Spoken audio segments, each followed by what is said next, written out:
В этом видео вы увидите боль, усталость, страдания, погрузитесь в то, как проходит обучение творческой профессии и увидите закулисье операторской работы. По ходу всего видео я буду пытаться ответить на вопрос, что такое творчество, потому что я, как человек, относительно недавно бросивший инженерный университет, поступил на видеооператорство, искусство, и пытаюсь понять, а куда же я попал. Прямо сейчас я с кучей вещей, с рюкзаком, с сумками в субботу еду на какие-то съемки, помогать однокурснице, просто потому что, как у нас говорят, мы же киношники! Покажу вам процесс закулисья, как это вообще выглядит и прочее. 1 hour later. Мы будем на твоем канале? Ура, я буду на канале Саши! Мы рады!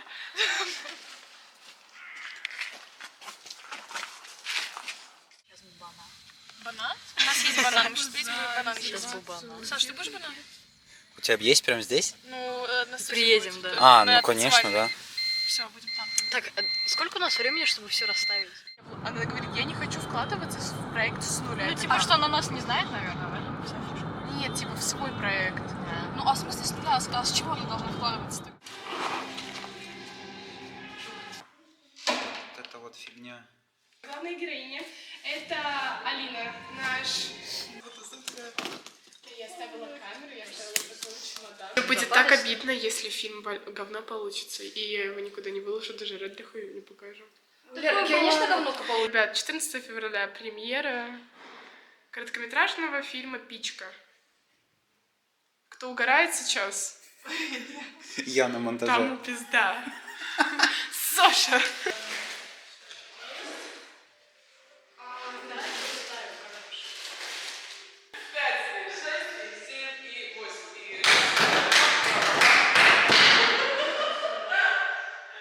Как называется наш продакшн? Банана продакшн.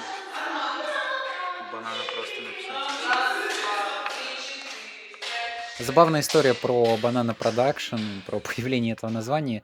Дело в том, что мы не первый раз помогаем Лере, мы для нее снимали один подкаст, и уже как-то сформировалась у нас такая небольшая команда, да, продакшн. И как вы могли видеть, мы ехали в такси, мы были голодные, и Лера и Вероника нам сказали, что нас ждут на локации бананы. Что-то мы так зациклились на этих бананах, видимо, потому что были очень голодные, что потом решили Лере в фильм пропихнуть на хлопушке название нашего продакшена «Банана Продакшн». Вообще-то режиссер бананов. Ну, это круто. Мы закончили снимать все сцены в хореографическом зале, мы закончили снимать вступление. Я очень надеюсь, что пока там все нормально будет, и нам не придется это все переснимать. Ваше экспертное мнение? Я полная силы и энергии, готова снимать еще 6 часов. Очень... Да. Она врет, я понял. Приятного аппетита. Как ваше настроение? Прям так и выдавила улыбку из себя. То, что вы сейчас могли видеть, это подготовка к съемкам для нашей однокурсницы, которая снимает одновременно и экзаменационную работу по университету, и просто свой творческий проект. Она решила его сдать как экзаменационный, но это, в частности, была идея, которая у нее давно крутилась, и она решила воплотить ее в жизнь. Она собрала кучку однокурсников, она собрала кучку своих знакомых, и все мы собрались творить что-то прекрасное, что-то интересное. Я лично был этим чуваком, который ходил с микрофоном и тыкал им в рот, знаете, с палка плюс микрофон, вот это вот все дела, вот этим я занимался. Был ответственным за звук. Немного, конечно, прошляпился в итоге, но ничего страшного, на всем учится. Вот, и однокурсницы мои другие, они помогали со всем остальным, со светом, с арт-декором и... Здравствуйте. Добрый вечер. Как ваше настроение? Знатная. Знатное. Очень хорошее слово. Да, Александр, будем настраивать. Там Да, такой 5 минут. А что, мы пьем колу? Как вы, возможно, могли заподозрить, дальше после этого кадра были небольшие посиделки с небольшими количествами алкоголя. Но это в целом пошло нам на пользу, так как мы познакомились друг с другом, узнали друг друга получше и в целом классно провели время. Но в первый день для Леры мы на самом деле очень много чего засняли. Мы засняли огромное количество сцен в танцевальном зале, я бы это так назвал, и все, что связано в сюжетной линии про танцы. Про сам сюжет Лериного фильма я вам рассказывать не буду. Я надеюсь, я в телеге смогу выставить ссылку, что Лера не побоится публично выставить этот фильм, потому что, как минимум, я о нем вам рассказал, и вам будет интересно его обязательно посмотреть. Мы отсняли часть сцен в квартире главной героини. Там родители ее были, что-то они там не очень хорошо ладили в целом, много каких-то проблем у них между собой было. Потом начались вечерние посиделки, мы закончили снимать где-то в 10 часов вечера. Потом мы как-то разговорились по душам, уже немного под шофе, но было очень классно и весело, опять-таки повторюсь. И нам надо было доснять небольшую сцену на улице, и мы пошли это делать в 3 часа ночи. Это тоже, конечно, был незабываемый экспириенс. Вот. И снег начал идти, и уже было поздно, и все были уставшие, но все мы были заряжены и готовы творить для Лериного произведения, и в целом никто из нас об этом не пожалел. Было очень даже здорово. Мы еще вернемся к Лериной работе, мы про нее не забудем, потому что интересно, что вообще там в итоге получится. А пока вернемся к моим будням. Шел уже не знаю который день, я вышел на улицу прогуляться, с вами поболтать. Ничего особенного сегодня не было, слава богу, съемки закончились вчерашние, от них можно отдохнуть. Но сегодня был экзамен по английскому, я до сих пор не понимаю, зачем у нас в университете есть такой предмет, как академический английский. Типа, чтобы мы умели по-английски разговаривать. Да нет, не знаю. Писали эссе академическое буквально. А сейчас вышел традиционно на улицу немножко освежиться мыслями, подумать о жизни, так сказать. Ну и чего уж тут лукавить, доделать домашку одну. У нас есть предмет фотография. У меня есть фотографии сделанные, но не все они мне нравятся. Я хочу кое-чем поэкспериментировать. Короче, сейчас попробуем. Прогулки на свежем воздухе – одна из самых важных составляющих моей жизни. Они позволяют мне освежить свой мозг, освежить свои мысли и просто отвлечься от всей той работы, чем я занимался. Потому что сейчас так получилось, что большинство моей работы связано и происходит сидя. Особо ничего такого активного я не делаю. В такие моменты очень сильно помогают прогулки. Да, я вышел на прогулку, да, я поделал фотографии, даже что-то сделал в итоге хорошее. Самое главное, что я подышал свежим воздухом. Поэтому не забывайте дышать и получать свою дневную норму свежего кислорода и перерабатывать его в углекислый газ. Ну и вы поняли. Как будто даже что-то получилось, как будто я даже что-то сфоткал. Прикиньте, пока гулял. Что-то вроде даже получилось. Не знаю, насколько интересно, но посмотрим, как это все будет потом выглядеть. И что вообще скажут там на лекции завтра. Но вот так вот всегда гуляешь, и какое-то вдохновение приходит, и что-то такое шизанутое придумываешь, либо находишь. Да я весь на шизика только и похож. Судя по прическе. Вот. Сейчас посижу немножко фотографий, пообрабатываю. И продолжу свою шизанутую идею одного из фильмов, который нам надо снять по университету. Я офигеваю, да, от того, что наша однокурсница настолько сильно и жестко запаривается по этому поводу. И вообще откуда столько сил брать эмоционально. Это просто надо быть невероятно сильным человеком, чтобы... Да, а я тут как бы, я такой маленький. Что-то свое на коленке буду снимать. Но концепт, который я придумал, он очень прикольный. Если вы знаете фильм «Все везде и сразу», там мне очень нравится вот этот абсурдизм и очень... Там много есть вот эти параллельные вселенные, но они классно вживаются в сюжет и постоянно какие-то смены кадров, смены личностей. И вот я хочу снять что-то как «Все везде и сразу», ну как диалог между двумя людьми, который описывает ситуацию недоотношений. То есть буквально есть пацан и девчонка, и они между собой разговаривают о том, как они себя чувствуют. Но чувствуют они при этом себя, как вот в этой ситуации недоотношений. Да? Один хочет повеселиться, а другой вроде хочет и чего-то серьезного. И это все вот в стилистике «Все везде и сразу». В общем, не знаю, получится ли у меня то, что я хочу, но я хочу попробовать. Потому что эта идея прикольная. Но мне надо дописать, дорисовать тут всякое. Поэтому Займусь, пожалуй, этим. 24 hours later. Lietus lāses būtu caurspīdīgas. Es pēdējo pārtaisīju kaut kādas 5 reizes, un man tik un tā nepatika rezultāts. A vot padomājiet. Jā, vot tieši tā. Augšas uz leju, un tālāk skatieties, kur jums tā šķiltuņas vai sveicīti, kur viņi ir. Ja, piemēram, viņš ir tur šeit, tad loģiskai gaismai jānāk no līdzīga virziena. Ja? Tātad pārliecieties, ka jums ir pietiekams kontrasts ar gaišiem, tumšiem laukumiem, jums ir atspīdums attīstības, jums ir Пробежки. Рано с утра надо было бежать на электричку, чтобы успеть на лекцию по фотографии. Что-то мы там поделали, что-то поснимали. Вот даже вроде какой-то результат получили интересный и любопытный. И вот это классное творческое развитие, которое дает вообще все вот эти творческие предметы, и мне как техническому человеку, который так-то вообще бросил инженерию и изначально хотел вообще, я до сих пор как бы остался таким человеком, который любит там все рационализировать, там все дела, объяснять логическим, критическим мышлением, то для меня познавать вот эту творческую какую-то натуру, пытаться вот подходить...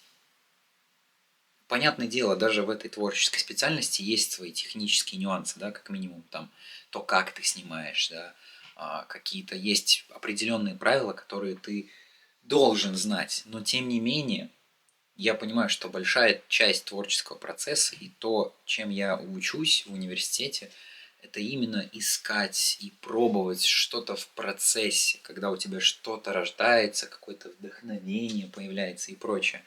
И для меня это до сих пор, на самом деле, очень несвойственная вещь.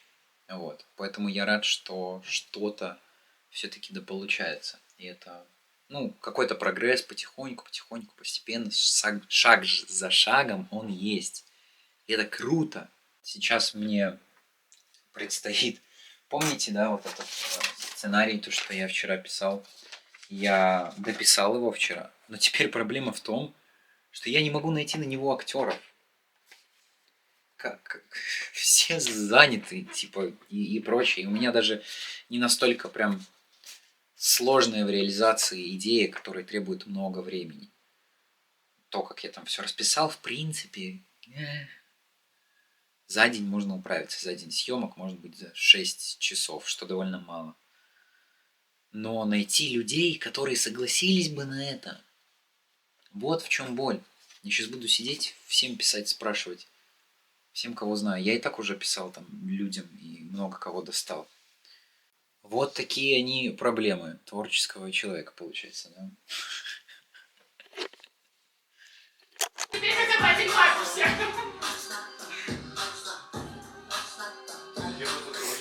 Так, теперь мне нужно жестко вас всех прям вот сюда. Влад, все, снято.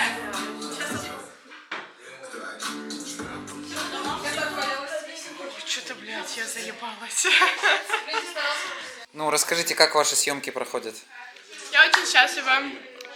Мне кажется, мы сегодня все успеем заснять, а не как вчера закончим в 3 часа ночи. Я просто надеюсь, что нас не забудется снять какой-то кадр, из-за которого, как вчера, нужно будет менять весь сценарий. Аминь. Но мы справились. Не, да? мы вчера справились, но, правда, если честно, я не знаю, как у меня разноформатник будет. Все будет good, все будет Ребят, good. премьера 14 февраля, если мне понравится фильм. Если нет, то сорян, его не будет. Знаешь, там все такие, нет, Пинечка, нет. У вас есть бабушка?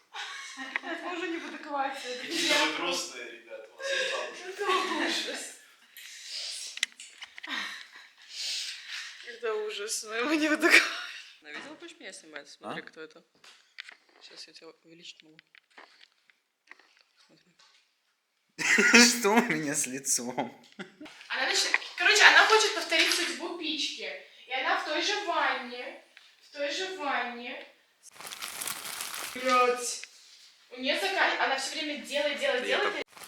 все последний вопрос. Да. Типа, все последний раз, и у нее заканчиваются, ну, типа, спич, все, коробок пустой. Она начинает такая, блядь, сука, ну ёбаный рот, Наташа. Чтобы понять, что я думаю, Последний кадр. просто нужно заснять цик-цик-цик, как она это, и звук отдельно заснять, как она говорит, быть или не быть, вот в чем вопрос. One eternity later. Мы реально отсняли последний кадр, представляете? Я не думала, что это вообще произойдет когда-либо. 5 раз. Да.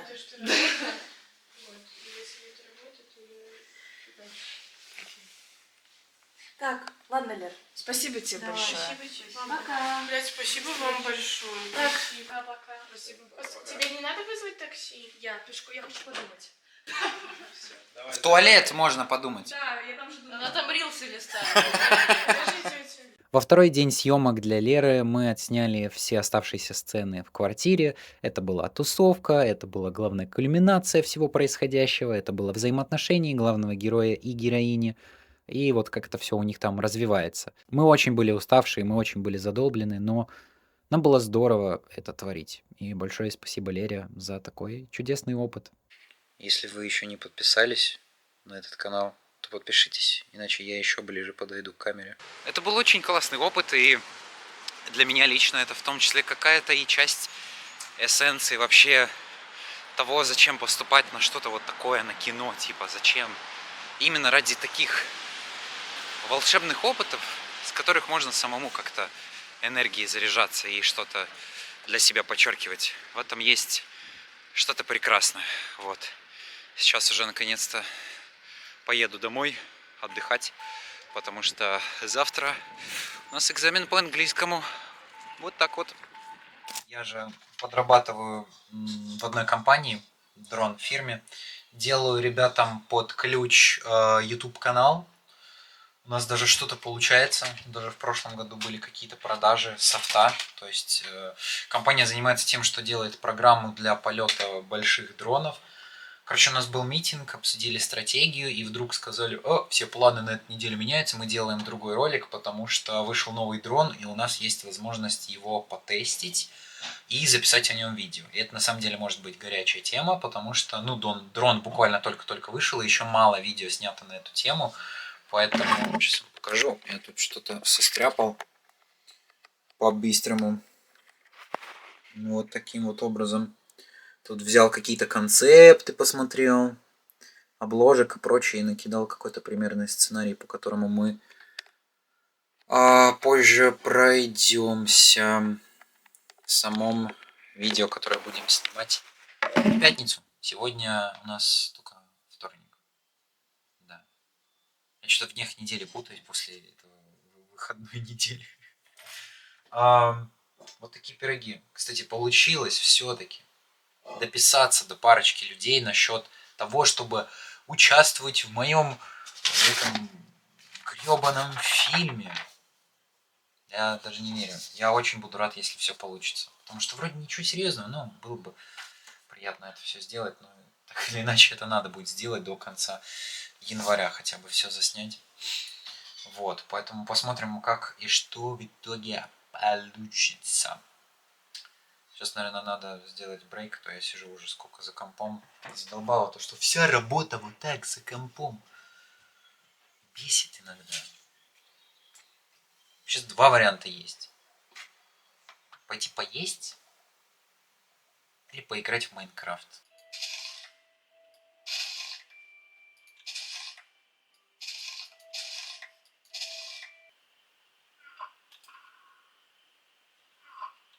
Также у нас в университете есть очень интересный предмет под названием актерское мастерство. Я не совсем мог в самом начале понять, зачем оно нам нужно, но мне оно казалось очень веселым и интересным, и в целом каждый момент мы туда, каждую лекцию ходили с удовольствием, потому что это в целом было просто угарно и весело поиграть всякие сценки и дать какую-то волю самому себе, играть и делать по-своему то, что ты хочешь, играть тебе нетипичных людей, вести себя так, как бы ты обычно этого не делал.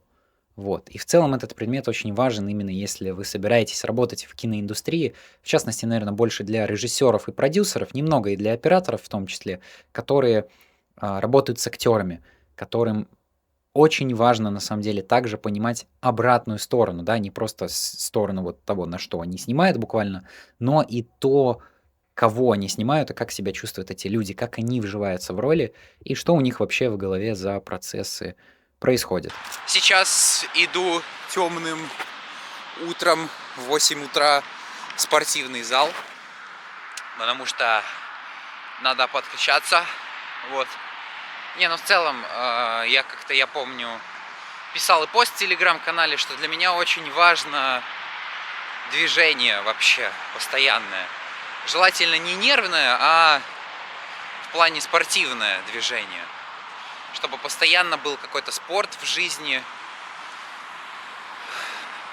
чтобы держать себя в тонусе, мышцы в тонусе. Это прям такое, ну, не знаю, моя жизненная ценность, одна из, да, постоянно заниматься спортом и как-то, да, не тромболон, а все-таки что-то нормальное и естественное, конечно же. Хотел сказать такую интересную творческую штуку. Про творчество, короче, поговорить. Кажется, что творчески творить вроде бы и проще, чем работать интеллектуально. Но по сути ты все равно работаешь интеллектуально, так или иначе. Потому что в инженерном ты как будто бы вот решаешь вот эти все разные задачки, придумываешь, прям мозгуешь, но твои решения должны быть логически обоснованными.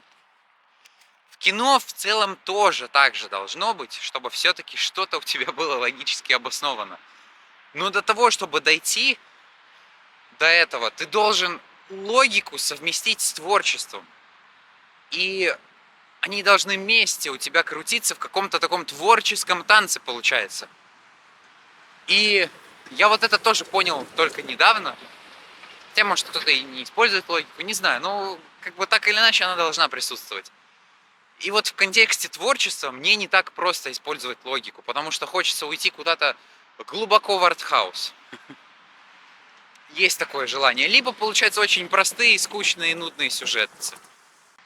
И я понимаю, что на удивление вот в таком универе оценки не настолько важны, насколько твои как-то старания и как ты творчески себя раскрываешь, как ты пробуешь для себя что-то новое и каждый раз улучшаешь свои фильмы, свои творческие работы. И это очень круто, потому что я, как человек с бэкграундом, который ебашил на оценки, честно говоря, хотел бы от этого всего отдохнуть и проявлять себя каким-то образом, при этом, чтобы мне давали критику для последующего улучшения моих работ, но не так, чтобы меня это демотивировало в виде оценки, и чтобы оценка являлась моей мотивацией. Вот что самое главное. И в этом плане я очень доволен, что нету этой мотивации в виде оценки, а есть мотивация в виде того, чтобы пробовать, улучшать и делать круто. Так получилось, что еще летом я нашел такую стажировку больше, да, где надо было снимать короткие видео для бизнеса, какие-то дроны, я еще ничего не понимал, попробовал, понял, что шортсы в этой нише не зайдут, пропитчил эту идею начальнику и сказал, давайте снимать длинный контент, я в длинном контенте больше шарю, больше разбираюсь, давайте попробуем, вот, и мы так и начали снимать длинные ролики для этого бизнес-канала, который вот они делают программу для того, чтобы там дроны собирали большие данные про то, как растут растения, деревья, какие-то минералы, карты разные, 3D-модели и прочее. Вот. И в целом это даже получается, оказывается, потому что есть и продажи, и спрос, и все в целом идет очень даже хорошо для такого маленького канала. Конечно, для меня очень непривычно работать в корпоративной среде, где все идет через 500 миллиардов митингов. Чтобы вы понимали, сейчас вам покажу. Только что у меня было пару митингов, и все это вот, все устроено на блядских митингах. Чтобы принять какое-то решение и что-то сделать, надо пройти через 3 митинга, чтобы все обсудить, блядь, подтвердить. Это пиздец. Но я понимаю, что это особенность корпоративной структуры, так как все вот так вот, блядь, хитро выебано. Только что я, блядь, сидел, писал перформанс-ревью, типа, а как вы считаете, ваши коллеги поработали? Они молодцы или они пидорасы? Если пидорасы, то объясните, почему. И такой, я что, доношу на людей? Серьезно? Официально? Это можно?